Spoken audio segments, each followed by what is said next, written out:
लाहौर में थाना शादमान जलाओ घिराव जिना हाउस के करीब गाड़ियां जलाने के मुकदमात का फैसला। यास्मीन राशिद, एजाज चौधरी, मियां महमूद रशीद, उमर सरफराज चीमा को 10 बरस कैद की सजा सुना दी गई।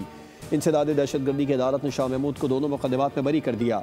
आलिया हमजा और सनम जावेद को 5 साल की सजा। 5 कम उम्र मुलजमान को अदालत ने बरी कर दिया।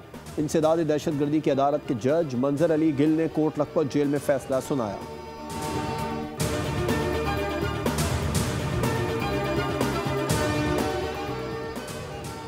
PTI ने फैसला मुस्तरद कर दिया। चैलेंज करने का ऐलान। बैरिस्टर गौहर बोले, आज फिर 9 मई केसेस में हमारे रहनुमाओं को सजा हुई। बस बहुत हो गया, अब ये सब खत्म होना चाहिए। न सिर्फ हमारा मैंडेट चोरी किया गया बल्कि मौजूदा अरकान को नाअहल किया जा रहा है। हमने 9 मई की मजम्मत की, हमारी पिटिशंस भरी पड़ी हैं, किसी ने नोटिस नहीं लिया। आज हमारे 76 अरकान ऐवान में रह गए। असद कैसर ने कहा, यह अदालत नहीं, हुकूमत के फैसले लिखते हैं, जुडिशरी को खड़ा होना पड़ेगा।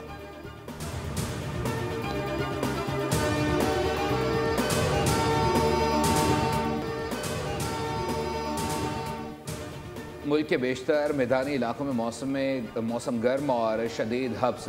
PDMA पंजाब ने मानसून बारिशों के 7वें स्पेल के 22 फ्लड एडवाइजरी जारी कर दी। स्पेल 13 अगस्त से शुरू होगा।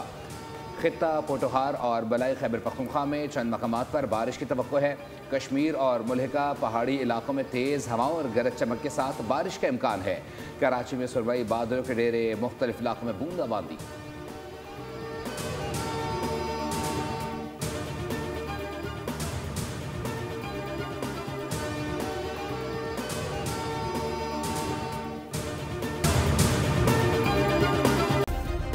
सब्सक्राइब करें और बेल दबाएं ताकि कोई खबर रह न जाए।